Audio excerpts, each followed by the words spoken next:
Queens and in-betweens, welcome back to the City Boys podcast. On this episode, we are going to be talking about St. Louis City's 3-1 victory over Austin FC, including goals from Marcel Hartel and Simon Betcher, and 2 assists from Alfredo Morales. Can you even believe it? Before we get into it, though, I am your host, Ethan Thornton, joined by 2 of my best friends, Jacob and Grayson. Grayson, I'm going to kick it to you, boss. Hey. How are you doing this evening? I'm doing good. I keep you guys updated on my middle school team. We just had our last regular season game of the season at home. It was a good home game.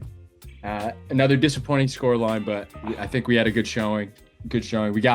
We have a play-in game to make it into the playoffs. So, we're not eliminated just yet. We're still trying to make it in. I'm trying to put on my best David Critchley to end out this season. We'll see how it goes. But I had a pretty good weekend. I was just talking to Ethan about this, but Jacob got to sit down and watch me play the St. Louis City career mode for a bit. I put myself up at striker, little Klaus backup play, and we're sitting in second. So hopefully that is a sign of what's to come in the future. We'll see. Maybe they sign me next season and it's really on point. We'll see. Jacob, what's up with you, my man? How are you? I'm good. Had a pretty full weekend. Saturday night, I went and caught a show at Kirkwood Performing Arts Center. This was the first I'd ever heard of this. Deanie Nast performed. It's like a mix of stand-up as well as like singing, because she would remix like popular songs based off of like the crowd's response to questions, and it was kind of stand-up. Like A little bit of it was improv very in there. funny, and I had a lot of fun. Also, there's a splash zone which I was unaware of when I sat down, but I was in the splash zone. I got hit with those like pump water guns that are just like a straight stick type thing. That's crazy. Yeah. Me and about 15 other people got absolutely soaked. But it was a good time, very funny. Didn't know what I was signing myself up for when I went, but was pleased on the exit. I was like, oh, this was actually a good time. So I didn't get to watch the City game live as it happened, but my phone, the entire performance was vibrating in my pocket, which is typically a good sign. When it's radio silence, the team's probably not doing well. But when the group chat's popping, it's either really bad or really, really good. And this week it was really, really good. So I'm excited to get into it. But Ethan, what'd you get up to this weekend?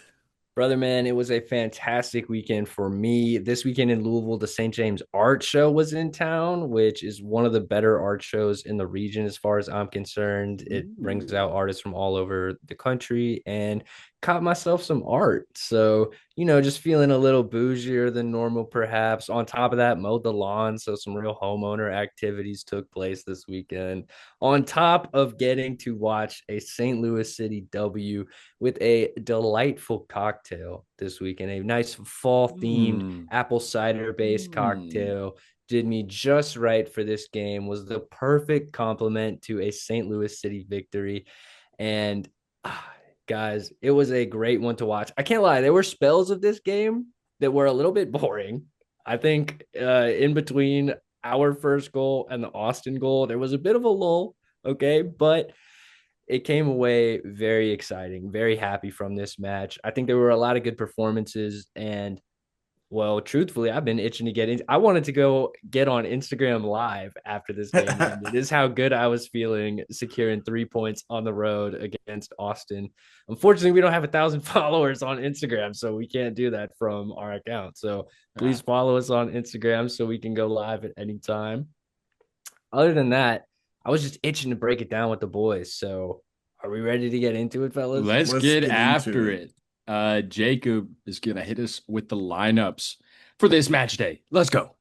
Yeah, so same formation as we've seen from Critchley with the 4-2-3-1.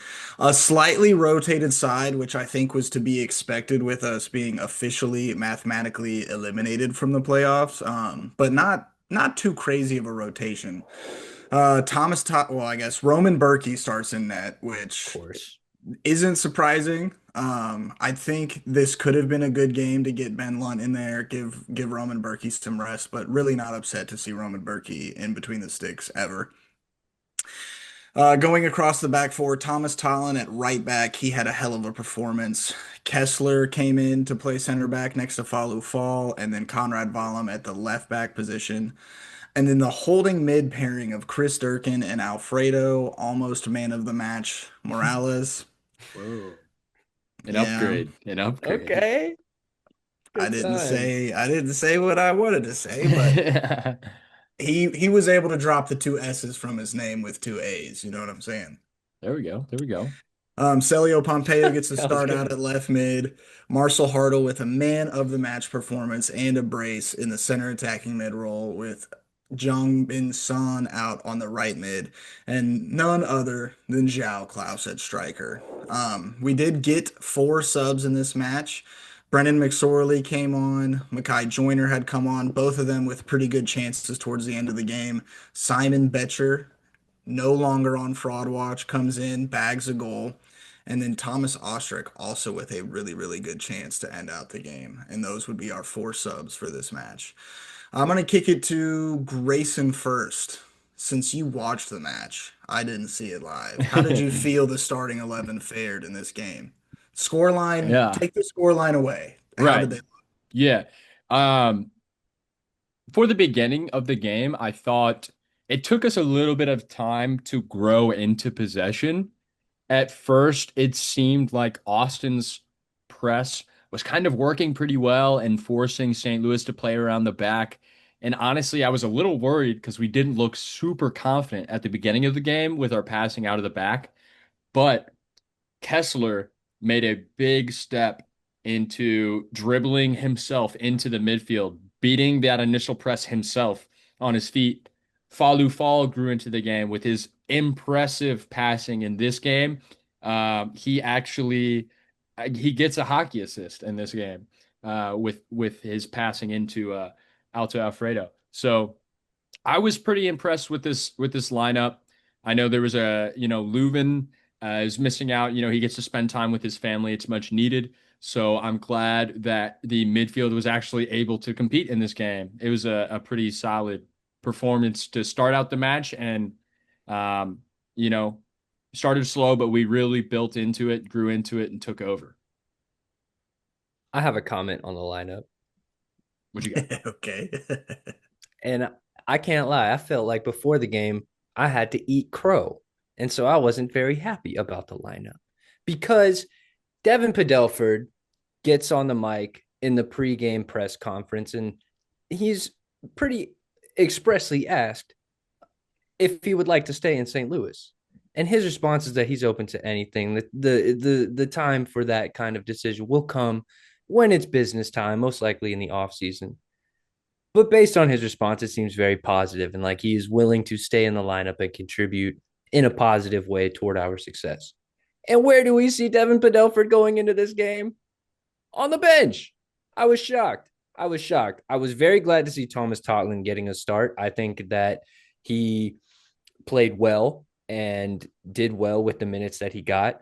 I was surprised to see Conrad Vollum at the left back position, though. Not that Conrad Vollum has done anything to be displaced from the starting 11. I don't think that Devin Padelford has done anything to be displaced from the starting 11 as well.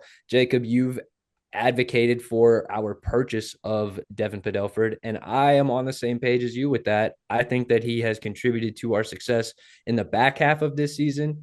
Sang Bin has arguably been a better signing, but that's not the argument right now. I think that Devin Padelford should have started this game. I was surprised to see that from Critchley, and I do think that Conrad Vollen played well. That's just what I wanted to see. Sue me. I think I think for me, it's less of a Padelford losing his spot and more of a Totland taking the right back position because Totland has been he's been really out and out of the lineup for a long time, and he's just come back and started to prove how good he is. I mean, today, or I guess on Saturday, really proved he had a fantastic game. And Vollum has been lights out last 4 or 5 games. So for me, I don't think it was a negative thing towards Padelford at all. I do agree he's been really solid, but I do think it's just you got to feed the hot hand right now, and Valum and Totland have both really stepped it up. So I like the rotation, Okay. but I That's do fair. feel like I do agree that Padelford is kind of hard done by that. Jacob. Jacob. I have two trains of thought, and I'm gonna see if I can get these trains to collide. Okay. That's good. Both Padelford and Valum are on loan, correct? Yes. And they both played a lot of minutes recently. Hmm. Thomas Tolland hasn't played a lot recently, and he is on full-time contract with the team. We just got eliminated from playoffs, and I think looking ahead into the offseason, the decision was made to see what does Totland still provide to the team, or if we are going to be moving on from that. Because we easily move on from two lone players at the end of the season. They just go back to their parent clubs. But Thomas Totland would be a I think he still has one more year on his contract. It'd either be a sell or an extension of his contract going into it. I So think he's that's got why one more year. I think that's why Totland got the start. Okay. In addition to Grayson's point of I don't think it was any negatives on Padelford or even Conrad to move over to left. I think it was purely what do we see with Totland's future in a city kit? So you think this had more to do with potentially seeing what Totland has to offer and what his role might be in the team going forward? Yeah, like let him play for his contract. Okay. Okay. Well, then I will accept that from Critchley if that's the case, and I will, forgive. I guess forgive. It's as if that matters. But the only other comment that I had on this lineup was that I thought that he handled Mackay Joyner and Brandon McSorley's playing time very appropriately because, frankly, after the LAFC game, I thought that Brandon McSorley should Hey, not you've be in the done it starting twice. 11. You've done it twice. This is also the third time because the Instagram post. My brother, it's Brendan. Oh, I keep saying Brandon. Yeah, it's Brendan. We Brendan. gotta Oh my burn it God. into the skull Yeah, for it's you. Brendan McSorley. Brendan McSorley. I thought that he did. Brendan. I thought that both he and Mackay Joyner, whose name I don't mess up at least, Ever. played well off the bench. I was I'm going to be slightly critical of Mackay Joyner here just because I think that he should have been on the score sheet. I think that he is a really good player that could etch his name into a no doubt about it bona fide great young player in the MLS, a player that other MLS teams are seeking out, and a player that could very well go have European success or a higher level success in the MLS. So I think he really needs to be burying those tap in chances that come across the face of goal. Obviously, he knows that, but if that's the only critique that I can think of for Mackay Joyner, then I think he's been in a really good way this season. I was impressed by both he and Brendan McSorley. So I thought that the way that David Critchley has handled them, especially with the City 2 run that they have made and are making at the moment, I've been impressed with that. I think that's another notch in Critchley's belt. I Yeah. see the Mackay Joyner progression similar to Seattle's Paul Rothrock, how he kind of had a quiet-ish first like 3 quarters of a season with Seattle when he got called up from their feeder team, Tacoma, I think is their feeder team, or their MLS Next Pro team. And in this season, like Paul Rothrock's one of those names in the lineup that gets written down first. So I think next season could be a really big breakout year for Mackay Joyner. I do think he needs to put on like 10 to 15 pounds of muscle in the offseason. Pick it He's up. just a little bit on the undersize in weight category because he's got a tall stature. And then just a stronger leg, specifically a stronger foot, would have absolutely tapped that ball in this match.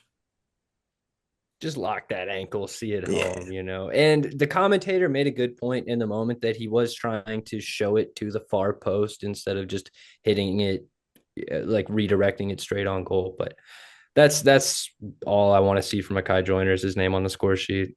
Call me a fan. I mean, I think I think him and McSorley both had a couple decent chances to get on the score Yes. line here. Yes. And I do want to give my flowers to Betcher because, we'll get into what he did to create his goal later, but he also did a really good job setting up Mackay for that tap in and also setting up McSorley later on in the game too. So I do want to give Betcher some love for his creation, not just his scoring as well. So, Well And for the deserved. fact that he's now off of Fraud Watch. He's back on the score sheet, so he can't be Hmm. on Fraud Watch I'll anymore. give you some claps, man. I'm proud of you. You can get back on Fraud Watch though. So There's a chance. Yeah, I wouldn't be surprised. All it takes is time. You never know. Let's get into these goals though. What do you say? I think once again Jacob is starting us off, if I'm not Kick wrong. us off, sir. so this goal's actually it looked to me like not peak city because it gets generated from us an errant pass out for a throw in for Austin FC. But then we press really well and mark our men on the throw in so that Austin doesn't have like a clear immediate attacking opportunity off of it. And it gets thrown in kind of softly to, I forget which Austin player it was, but he has no option except to attempt to clear it. And instead of clearing it, basically just kicks it straight up into the sky. Chris Durkin-esque. Except it Very. went nowhere. Yeah. It It ended up in the actually same spot, pretty much. it hit the sky cam, and it found Sang Bin's chest, who the commentator said he did really well to bring it down. I would argue he did not do well to bring it down. I have seen much better chest settles than that one, but he did do well to get to the second ball and tap it back to the biggest fraud watch. Even if he's not on it this week, he's going right back on it next week. Alfredo Morasles, he taps it back to Morasles, and Morasles picks his head up, finds Marcel Hartle, who's in so much space at the top of the box, passes it Yep. right to his foot. He takes a touch, turns his body, picks out the top right corner, and just gives it a fucking smack into the top corner. Absolute scenes. When I got to A see it, the first missile. time I saw it was Instagram Reels, and I was like, oh my God, Marcel Hartle, I'm familiar with your game, but it's been a minute since I've seen you piss on a ball like that. Yeah, that brought me off the couch. That brought me to my feet and screaming at the TV. A couple Absolutely, pumpkin spice 100%. ciders. We know he's got the quality. We know he's capable of that. Um, he just needs a little bit of time at the top of the box, and he got a lot of that today, or geez, Saturday. Oh my gosh. Yeah. Bless you. Okay, let's talk about this Austin FC goal then, because it's another one. I think in this match, our confidence on set pieces going forward looked pretty good and really built Yep, up in this game. Hartle, of course, getting to take a lot of the set pieces with Leuven out. But once again, our defense on set pieces, bro. we still struggle, and it would be the thorn in our side as Svatak, one of the defenders from Austin FC, had two men on him. Some guys that we talked about already having a really good game. It was Totland and Vollum are both on this guy, and he bodies Totland. Vollum is just standing behind him with no pressure on at all. And Svatak, it's a good header. It's unlucky. Like Berkey is not going to get to that. It's just a powerful header, point blank. It's- Follow Fall misses his header going up for it as well. Yep. the Firstly, announcer said that so many times. he was right, to be fair. You do He need to be was. able to time your jumps in that position, especially in the role that Falou Fall has on corner kicks, which is to meet the ball in that danger area so that Roman Berkey can be on the line to make a save.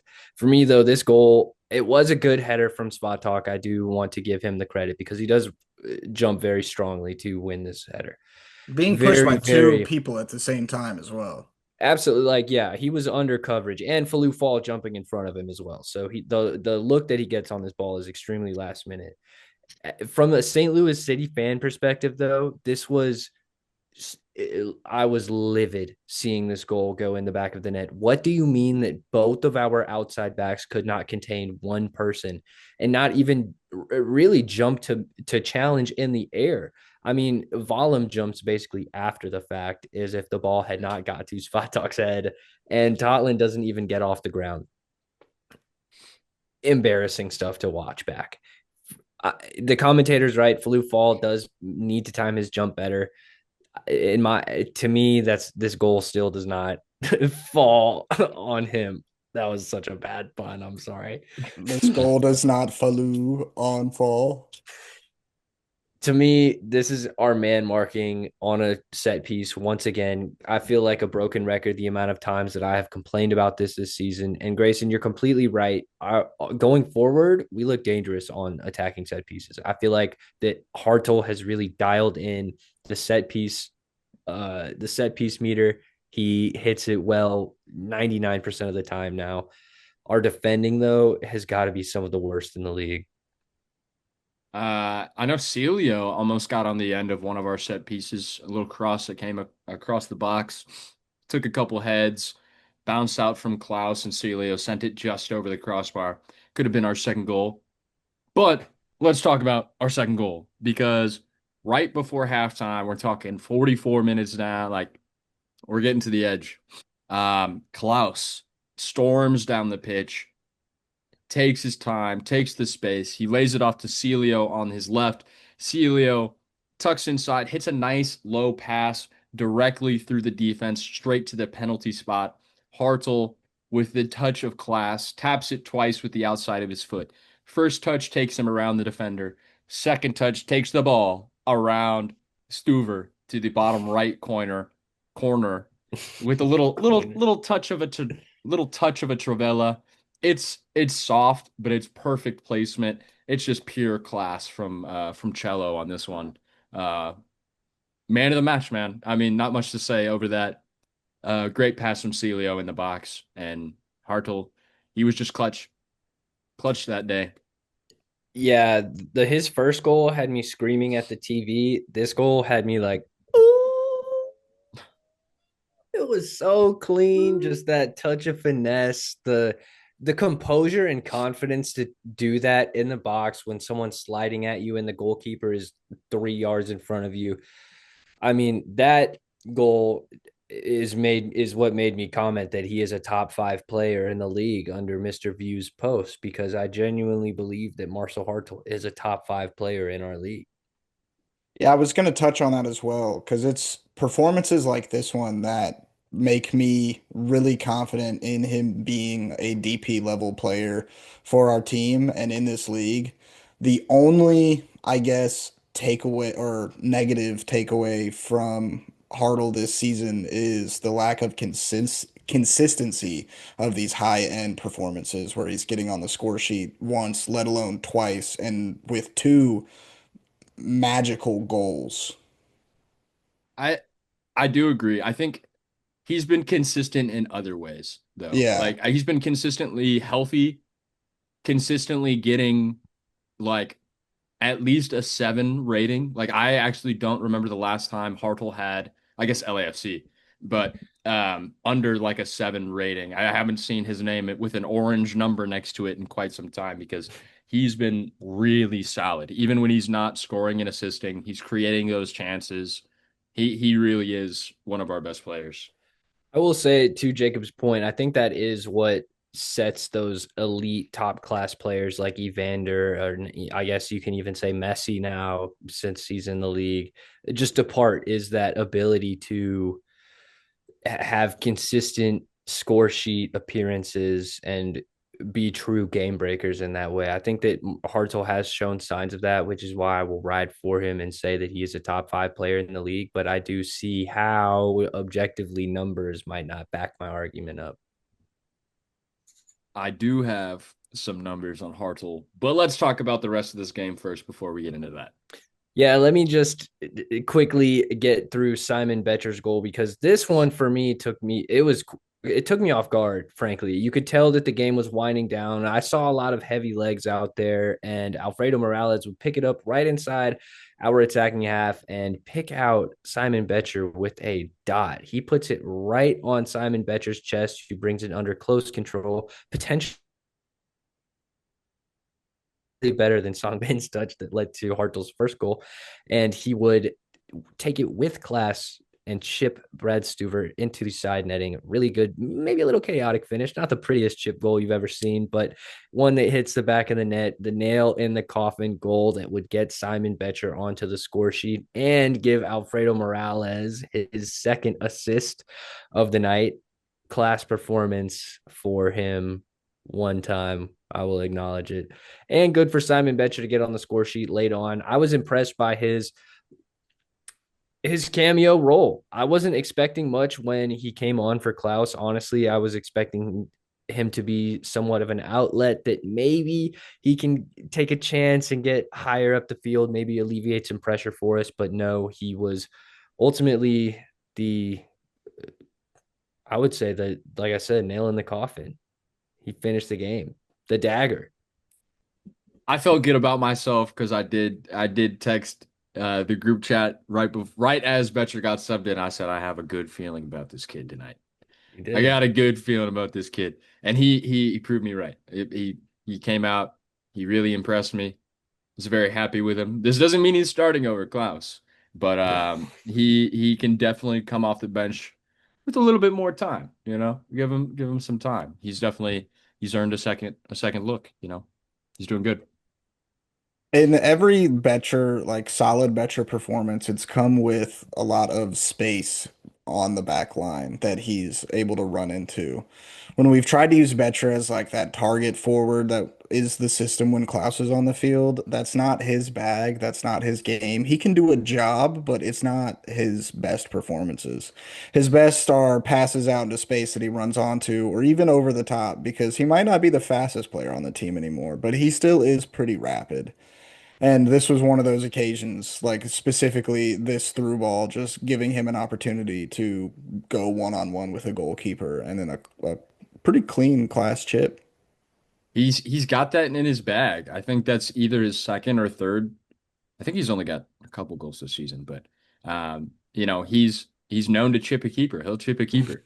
So he'll get after it. He's fast enough to get the keeper to come out, but he's faster, usually faster than a keeper. So beat you to the ball and dink it right over the top of you. Trying to think if there's any other moments from this game that I want to talk about because we addressed the Mackay Joyner moment.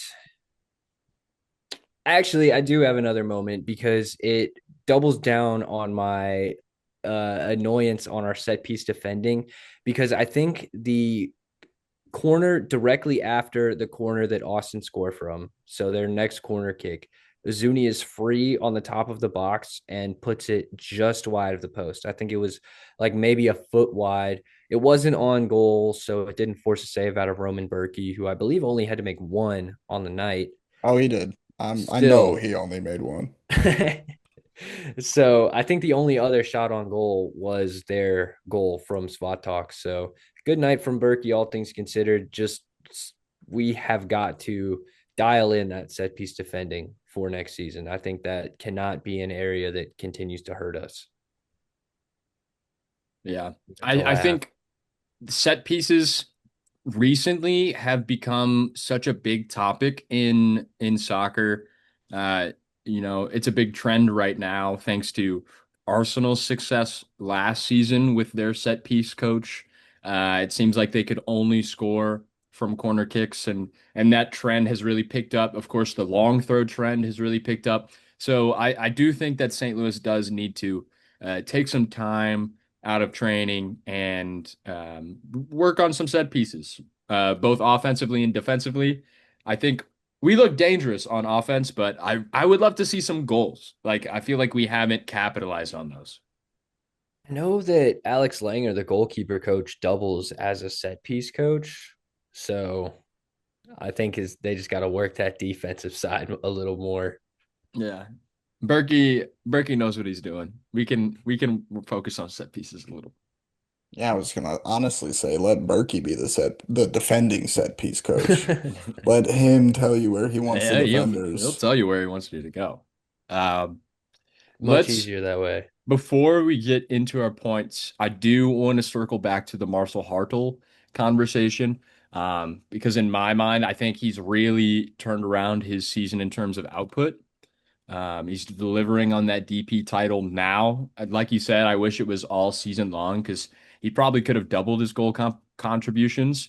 But before we harp on him too much, I do want to point out that outside of his 35 goal contribution season, his last season with St. Pauli, this is his best season for a club in his career with 10 goals and 5 assists in all competitions. He's reignited our offense here, even being moved around the pitch. He's played left wing at some points instead of being just an out and out cam. I think at the beginning of the season, he even played in the pivot. Yeah. But he's Yep. been consistently healthy, consistently dangerous, consistently creative. So for me, um, he's a win every time. I think he needs to be in the starting lineup. And remember, this is a player that we got for free. Thank you, Lutz. Like I will give you some love for that because that is a massive pickup. This is a player worth 2.5 million. In my mind, he's worth more than that. And he's been a revelation for St. Louis City. Another team of the week to boast as well. So I'd like to know how many he has on the season. It's at least 4 or 5 because when he pops off, he pops off. I would like to add an opinion to the Marcel Hartle bandwagon. I would argue day and night that he is the second best signing for St. Louis in its history, behind Roman Berkey. Yeah. Yeah. I would not argue that for 1 second. Interesting. Like I think he's Interesting. honestly more important to the squad right now than Edu Lovin is. That's pretty wild. I I, would I agree with you, Jacob. I do think for me it's hard to think of that just because he's only been here for one full season compared to Availability. but availability. He's probably catching up to Leuven in terms of game played for City. Um, just because Leuven he kind of plays like he misses like in his first season he missed half the year. Second season he missed half the year. This season he missed half the year. And it's we're not blaming him, he's got stuff outside of soccer. It's not because he's not healthy, you know. But still, So we need you out Edu's there. only played a season and a half total of MLS soccer. Marcel And Hartle has had a uh, season and a quarter, so I don't and know. he's been here half the time. Let me see. I wonder if I can see. Let me pull up how many games they've played because My I'm thoughts curious on now. Hartle is that I love him. Honestly, he's hard not to love. Not only is he that incision of quality that St. Louis City has needed in that attacking mid position, but he is also a workhorse. Consistently, he is leading our team in miles run and distance covered.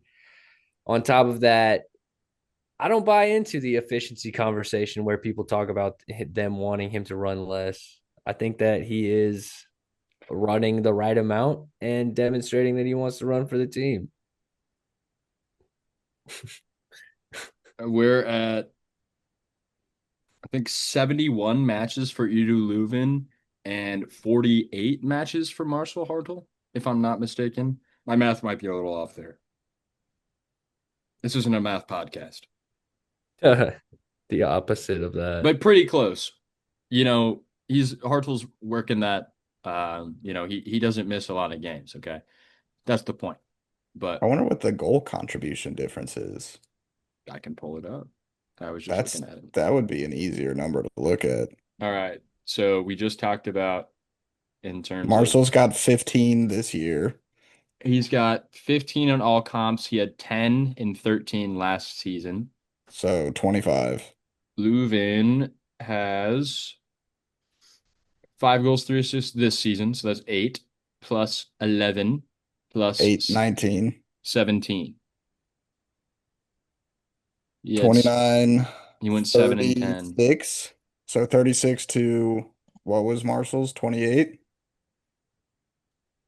It's pretty, Hartle is he's coming in hot. 15, 20, wait, 25. We're getting there. We're getting there.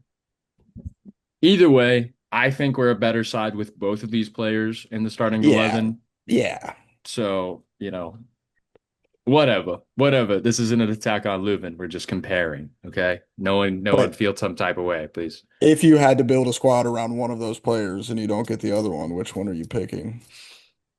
It's 17. it is interesting because Leuven has such a unique um unique set of skills. Deep line playmaker who's absolutely massive, That's true. strong as hell. Once again, one of the strongest players in the MLS. Leuven has made that list now too, because Klaus is I think he's like the second or third strongest now, but Leuven has made I want to say the top 10 on strength in MLS alone. So I don't know. I probably I'm probably taking Hartle, but that's so hard. That's such a hard pick. I'm I'm rocking taking with 1-7. I'm taking them both over anyone on Austin. So, um, but let's get into our points for this week. Um, do we have any volunteers for who would like to go first? Start us off because I am feeling really happy about having 3 wins out of our last 4 games and that one loss in that 4 game stretch being against my pick for the MLS Cup champions this season. They are Write getting that hot down. right at the right time. You can quote me on that. I know I'm not alone in feeling that way either. But my point this week is going to be that it is too little too late. While we can enjoy these moments, especially toward the end of the season, we are eliminated from the playoffs. This season was an abject disappointment. And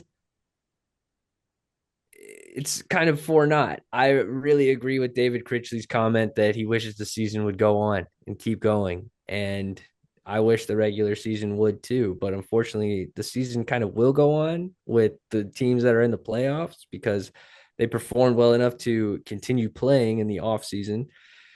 So it's disappointing that St. Louis City won't be making the offseason, especially seeing us play against teams that are above us in the table, and specifically Austin. I know the last 2 teams that we beat were not.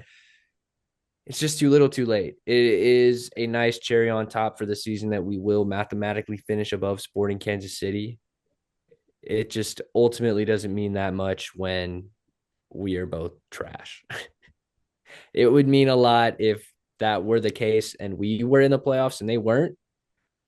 It's just disappointing still. So my point is that enjoy this, but it's too little too late. And I think that major change is going to have to come before next season. Otherwise, we might be in bad shape. So I hope we stick with Critch. I hope we pick that chief sporting director and keep this momentum rolling into 2026. I was pretty happy that St. Louis got to spoil Austin FC's clinching playoffs. You got to push it to some other night because you ain't getting a dub tonight. So I was pretty happy with that. Impressed with the performance from this week, and yeah, overall, yeah, we can't. I don't want us to get too cocky because exactly it doesn't mean much. But hey, um, I'll get into my point in a second. Jacob, you got any comments on that? No, I second everything Ethan said because that's about how I feel too. I had mentioned before coming on the episode, and I think we even talked about it earlier, but like in regards specifically to performances from Alfredo Morales, like why are we showing up when we've got nothing to show up for? Why are we having big games out of players we needed to have big games when the season's pretty much over for us? We're just playing for pride and fan enjoyment at this point. I would have taken this months ago. I would have loved to have Alfredo Morales off of Fraud Watch a long time ago, being able to come sub in, not get an immediate red card, have two assists, be an influence for this team in a positive way when it matters, as opposed to now when, I mean, he very well could be playing the last few matches of his career. Mm, So I you guess never that's know. good for him, but that doesn't really do anything for the team. It was interesting that, he came a long way from being the mystery trialist at the beginning of the season. So honestly, like we do give him a lot of beef, we give him a lot of hate, but you know, I was glad he was on this team this year. Maybe, Speak for yourself entirely. I am. I am. Speaking for myself here, we needed that midfield depth. And if we didn't sign Morales, I think we'd be even more screwed. Uh, than we were. We had to dip into our depth quite a bit this season, especially at the beginning of the year when Morales was getting a lot of playing time. And I think now it's quite clear that he is not a starter, but also he is capable of doing something positive on the pitch. It's just it's taken too long. Circling back to Ethan's point, too little, too late. But I would argue there is one more thing to play for in this season. Getting into my point, because yeah, we're not, these points aren't going to get us anywhere higher in the table. We can't surpass anybody. The team closest to us is Houston. There's, I think, 5 or 6 points off of us. So it's not like we're gonna, climb up the table and just get bragging rights over the teams below us because we're already ahead of LA. We're already ahead of KC. Those are two teams I'd love to talk shit on. So big for me. But I think the biggest winner in this turn of form for the end of the season is David Critchley with 3 wins in the last 4 matches. That's a really big turnaround. These are games that we know STL is capable of winning. I just wish we were winning these games all season. I think with some of the comments made after the game, the real winner is David Critchley. Wins over San Jose and Austin. They're both mid-table teams that are in playoffs. We've got to maintain this confidence. And we have it now. We got to maintain it over the offseason, which is almost impossible. And right now, the person that seems to give them the most life, the most energy, the most confidence is David Critchley.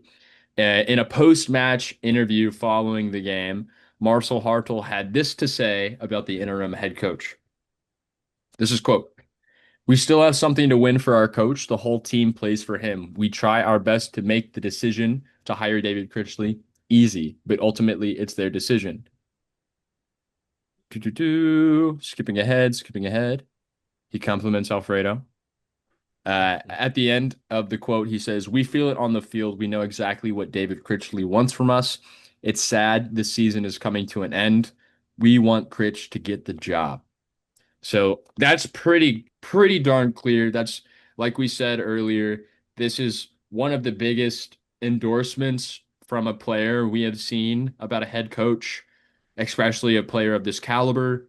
So, if the team feels the love from Critchley, they feel confident, they feel like they could win games with Critchley at the helm, then who am I to tell them we need a different coach? I think Critchley has been solid. I saw some stats earlier today from Matt Baker on Twitter saying I don't remember the exact amount, but in the with these wins, the points per game for City uh, is almost 2 points per game, and with that spread out across the full season, there's going to be ups and downs, of course. You can't just follow the numbers, but with that, we would be comfortably in 7th place, making the playoffs.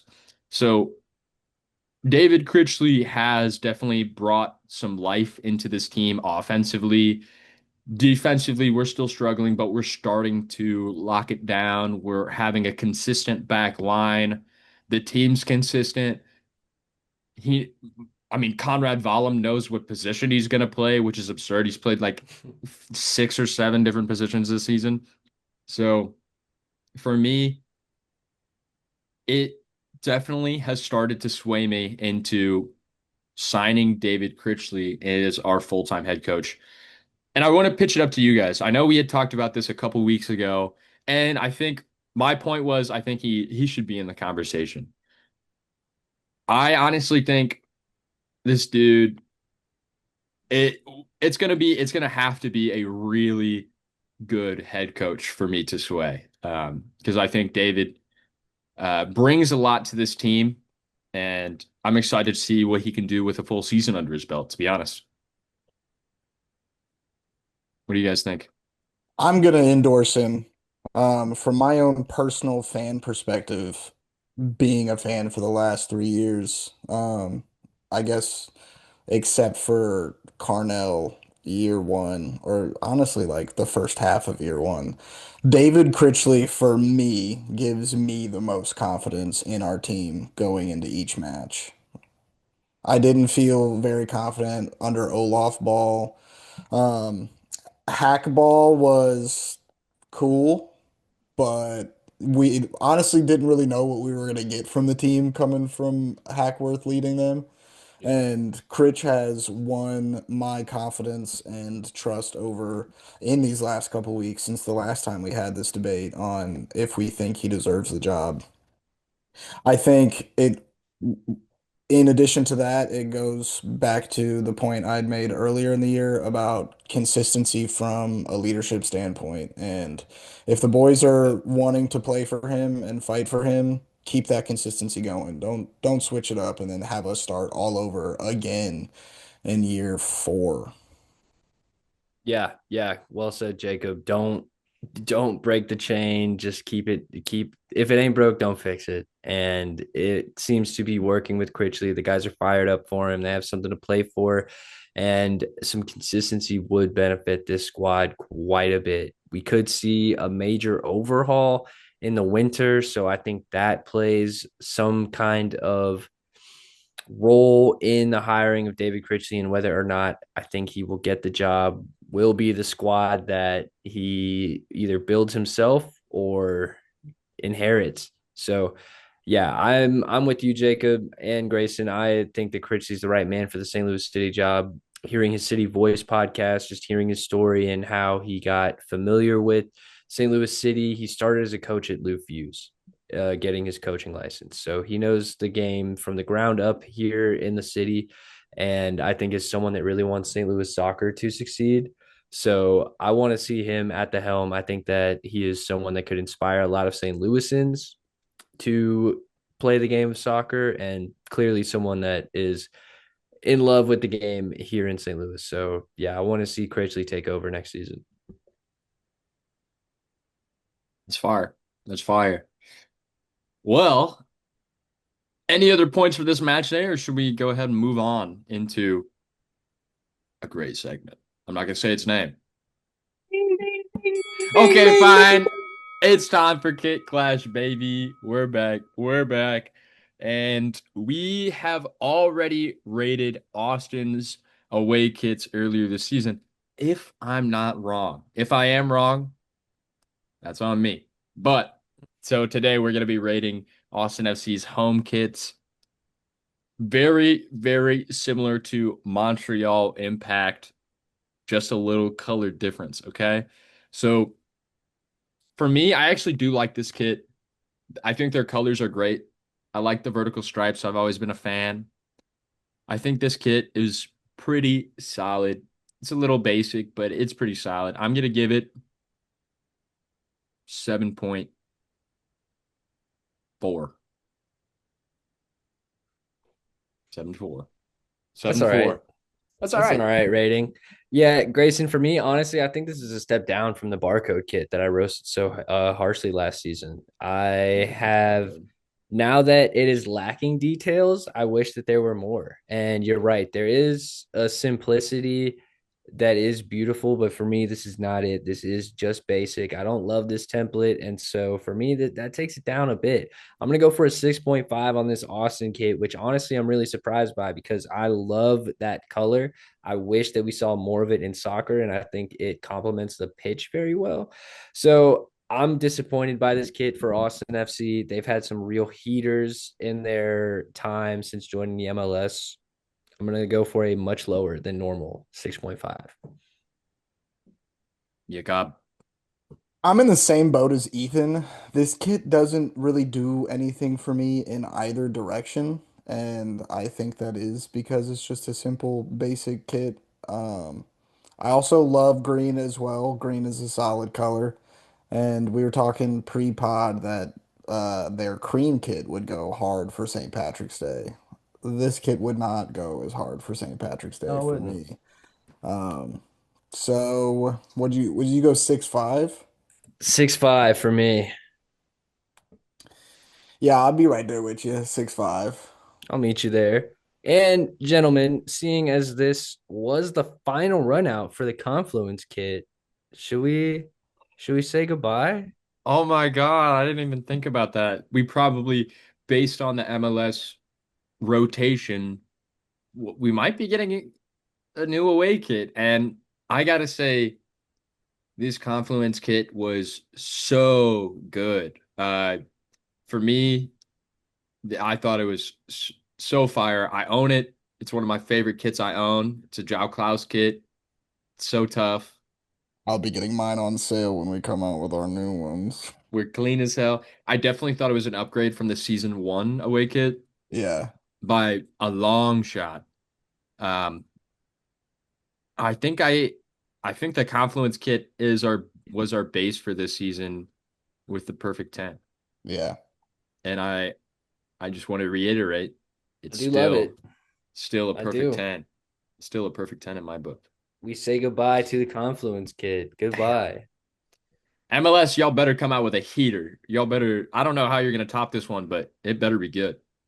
To be fair, in the 2 seasons we've had the Confluence kit, we have had two terrible seasons. So Maybe it's time. maybe this was the omen that we needed. I will say, Critch has started to turn around our fortunes on away games. So True, I'm true, liking true. it.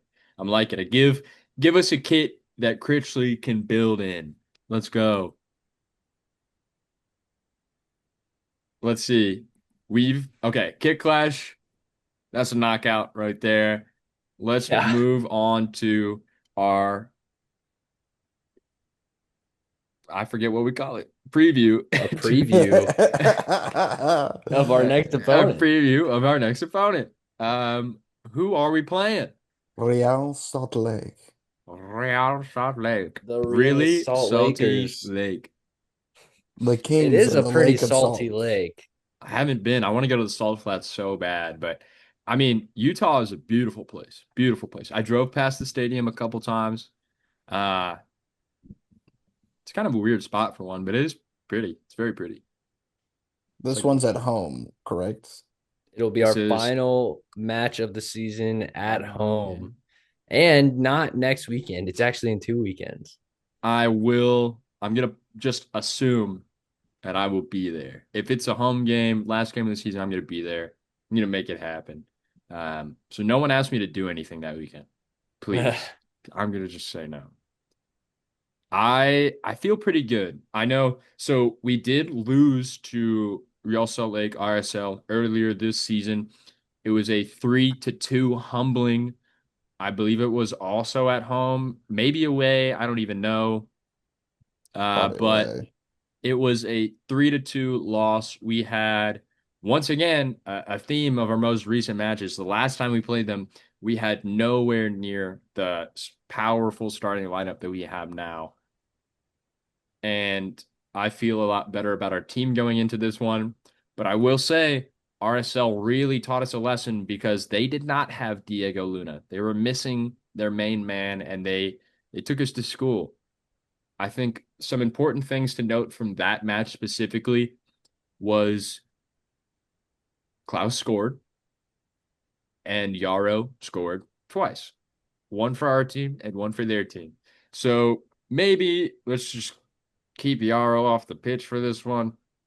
We'll just rock that city lineup we got, and let's go at them. Because I do think we're definitely capable of being a better team than Real Salt Lake, even with Diego Luna. I do think Diego Luna is solid, one of the best players in the MLS. But I think our full team can beat RSL's full team, and we got to bounce back. We got to end on a high note. I want to make it 4 wins in 5 games to end out the season. I want it. Yeah, I think it would be really enjoyable to have teams going into the playoffs not in good form because of us. Other teams that they're matching up against look at their games are like, wow, they lost to St. Louis City, who's eliminated from playoffs. Interesting. They're not riding a hot hand. You know what I'm saying? Not catching fire at the right time. So that would be a personal W as someone who loves to watch and create chaos in places chaos can be created. Um, I'm gonna predict in 2 weeks that Jacob's not gonna be able to watch the game because he's gonna be busy doing life stuff, which is true. The prediction's true. Surprise. Um, and I'm gonna go with a we won our last game last year 3-0, so I'm gonna follow the same pattern and we're gonna beat RSL 3-0 at home. I A like little it. bit of firework display. Maybe Josh Yarrow this time is going to be pictured at half field with the fireworks going on over his head. And give me Makai Joyner on the score Ooh, sheet. I that would love be that. cool. I love that.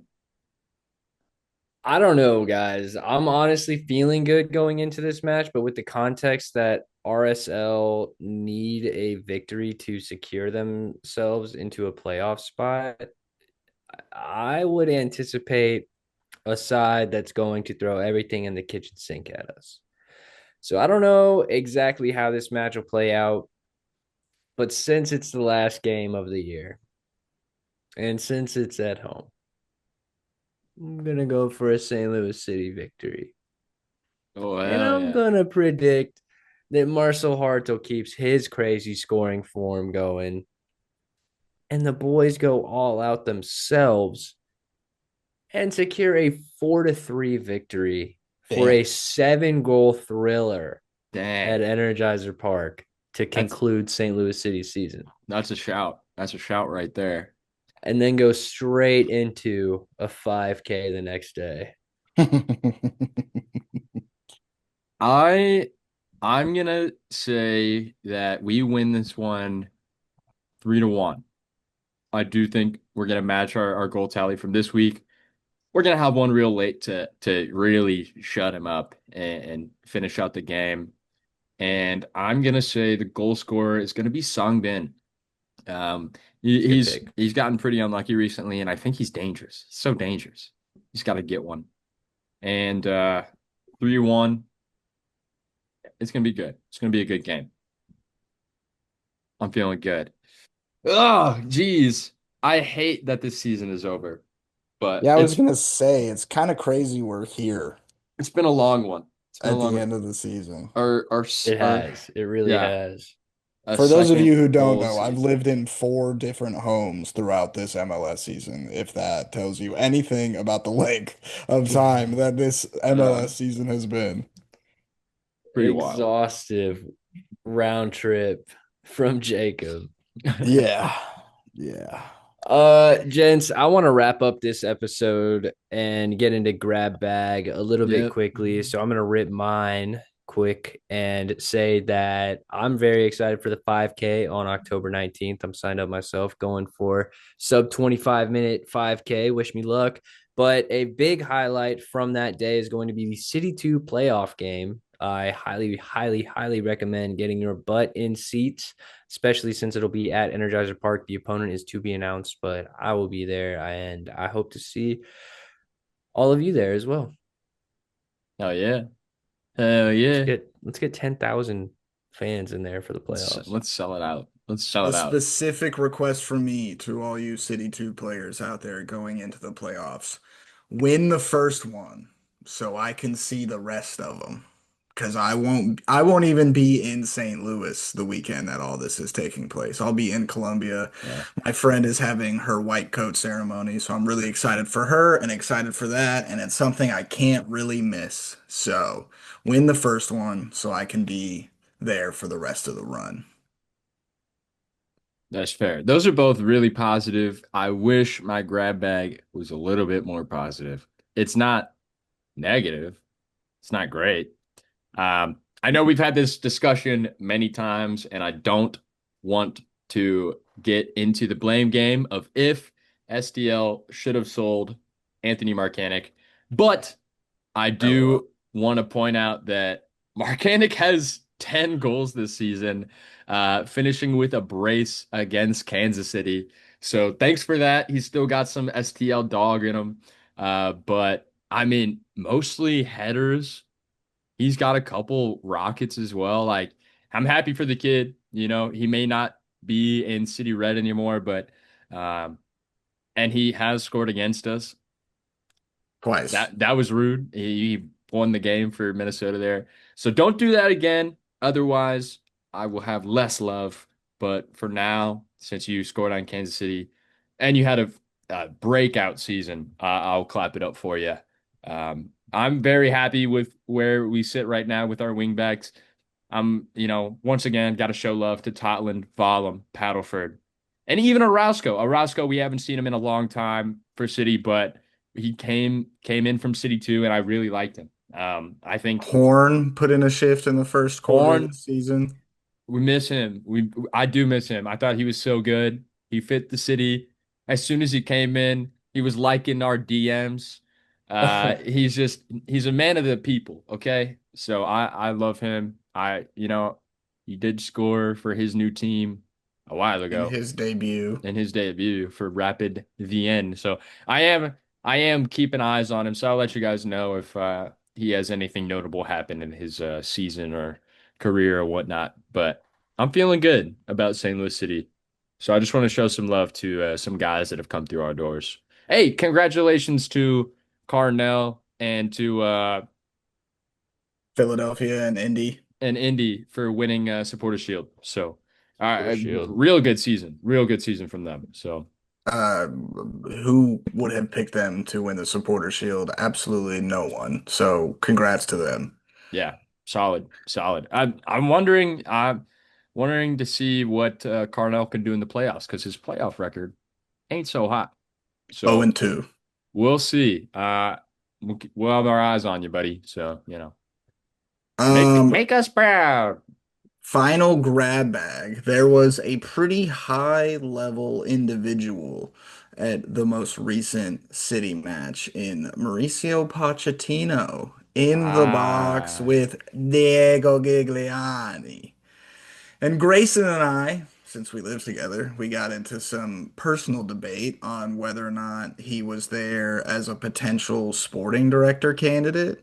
Was he scouting some players, or are they just good friends? So, Ethan, since you weren't a part of this conversation to begin with, I'm going to let you give your take on what Mauricio Pochettino was doing at the match. I think he was most definitely scouting players between the two sides. I think three names off the top of my head from that game that we could see in the U.S. men's national team very soon are Brendan McSorley, Makai Joyner, and Owen Wolf. Yeah, those were the three I was thinking too. yep. Three very good young U.S. players. I would also And like to throw in Kessler as well. you know Our what? our Yeah, I center don't backs hate have not that. been fun. I So don't hate that, but I don't think he's ready. I don't think he's ready yet. Also, I remember that Lutz said that Totland might play for the U.S. men's national team one day when we signed him, which would is funny to imagine. yeah, I don't think he's gotten his citizenship yet. I know Leuven has. So Tots is a dual citizen because his mom is ah, American, but he was interesting. born in Norway. He's Anyways, good so enough. I think, yeah, more than likely scouting players. I don't think we'll see Pochettino as in any kind of role for St. Louis City, but I think that is a good move for him to develop good relationships with MLS presidents and sporting directors so that he has a good tap on who are the best up and coming players in the league. It was very wild to see Poch and Gigliani just chumming it up there. So interesting one. We'll see if anything good comes out of it. I know Mix or not McSorley, Mackay has uh, been called back up for the youth national team and also for the U20s. And Tyson Pierce has been called up to the U19s. So congratulations to those guys. I'm very proud to have some guys on our team making it to the U.S. team. It's incredible. So I hope they can impress as they have with us, and they can hopefully become mainstays on those teams. It'd be awesome. Well, that's all I got. Should we call it? Sure, Hey, I real quick, shout out to all the South Korean fans that watched our most recent episode. Uh, Stay a while, hang out. Yeah, it was crazy on the analytics. It was like 30% of our Crazy. viewers were in South Korea, and then a very similar number were using South Korean subtitles to watch our videos. So that's just cool. We were in South Korean homes. So shout out to you guys. That's pretty sick. We are learning South Korean for our next episode. I'm just kidding. I don't know if my Duolingo has been deleted quite some time. But yeah, thanks for watching. I appreciate it. And with that being said, thank you guys for watching this far into the episode. If you've made it this far, drop a comment down below what you think the scoreline of the match against Real Salt Lake is going to be, as well as a goal scorer. If you want to go crazy and pick Mackay like I did, or if you want to go pretty easy and pick Hartle like Ethan did, low-hanging fruit. If you want to go that route, it's all respectable. So make sure you're subscribed, like, and comment if you're on YouTube. If you're on Spotify, make sure you follow, rate 5 stars, and you can comment on there as well for all you audio listeners. But most importantly, folks, with the season that we've had, do not forget to tell your mother you love her. Peace. STL. STO. STO. STL. STO. STL. STO.